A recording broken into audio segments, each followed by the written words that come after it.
Our planet is just teeming with an unbelievable variety of life, isn't it? I mean, from the deepest parts of the ocean to the absolute highest mountains, it is everywhere. But have you ever stopped to wonder, how in the world do we keep track of it all? Well, today we're going to dive into the really elegant system that science created to bring a little bit of order to the beautiful chaos of the living world. So let's just start with a number that's kind of hard to even wrap your head around. Scientists have so far identified and described nearly 1.8 million different species. And get this, that's just what we've found so far. You can imagine that staggering amount of biodiversity presents a huge challenge. Which brings us right to the big question for this explainer. With literally millions of different life forms out there, how on earth do you create a system to organize them, to name them, and to study them, without it all just becoming total chaos? And that's a perfectly fair question, because for most of human history, it was chaos. Before we had a standardized system, just trying to talk about the living world with someone from another region was incredibly confusing. Okay, check this out. Take this one animal, for example.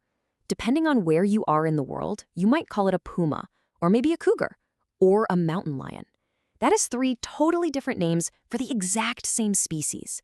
Now just try to imagine conducting global scientific research with that kind of confusion. It would be impossible. So clearly, what was needed was a single universal system. A way for a scientist in Brazil to talk to a scientist in Japan and another in Kenya, and for all of them to know they're talking about the exact same organism. This was the great search for order. And that search gave us the incredible science of taxonomy. It's really a process that's built on 4 key pillars. First, you have to characterize the organism. Describe all its key features. Then, you identify it. You see how it stacks up against organisms we already know about. After that, you classify it, grouping it with other similar life forms. And finally, the last step, through nomenclature, you give it a unique scientific name. Let's really focus on that last step for a minute, the naming. This isn't just about slapping a label on something. It's about creating a truly universal language for all of biology, one that works everywhere, for everyone, no exceptions. And the solution is this brilliant system called binomial nomenclature. It literally just means a 2-name naming system. It was pioneered by the botanist Carolus Linnaeus, and it's so elegant and so effective that we are still using it hundreds of years later. That's pretty amazing. So how does it actually work? Well, let's use a familiar example, the mango. Its scientific name is Mangifera indica. Any mango of that particular species, anywhere on the planet, is called this. So let's break down what those 2 parts really mean. The first part, Mangifera, that represents the genus. The easiest way to think about this is like a family surname. It groups together all the different but very closely related species of mangoes. And the second part, indica, well, that's the specific epithet. You can think of this like a given name.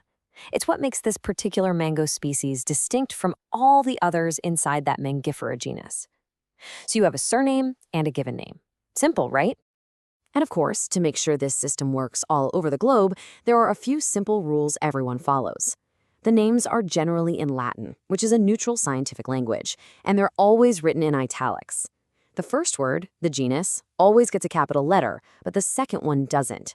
And sometimes, you might even see an abbreviation at the end, like Lin for Linnaeus, which gives a little nod to the person who first described it.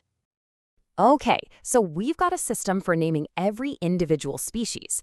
But how do all those names fit into the bigger picture?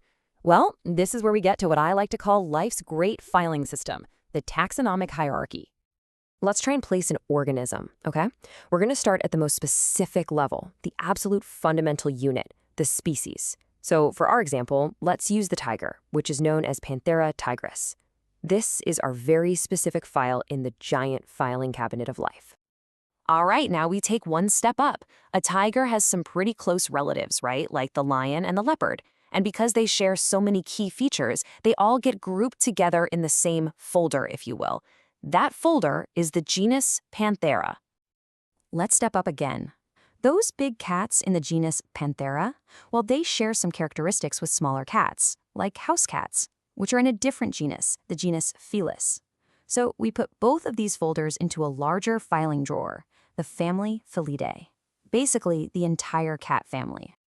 And this brilliant system just keeps building on itself. Related families are grouped into an order.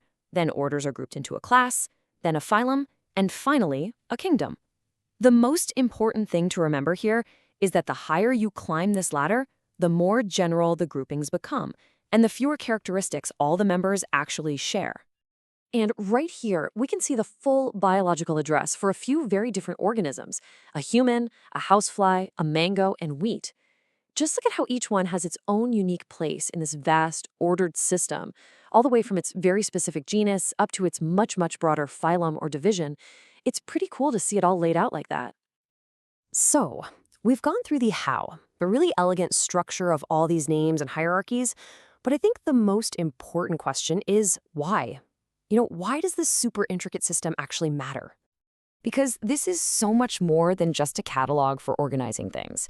This system is actually a map of evolutionary history. The whole reason a lion and a tiger are in the same genus is because they share a more recent common ancestor with each other than, say, a lion shares with a dog. So in other words, this filing system is the family tree of all life on Earth. And when you realize that, it leads to this incredibly powerful idea: recognizing that every single living thing on this planet is related, that we are all part of one immense interconnected story. That was a true revelation. It was a discovery that just fundamentally changed our understanding of our own place in the universe. And in a lot of ways, it was really, really humbling. So, I'll just leave you with this final thought. When you look at your own classification, Homo sapiens and the Hominidae family, the order of primates, the class of mammals, what does that biological address really say about your deep, ancient connection to the amazing living world all around you?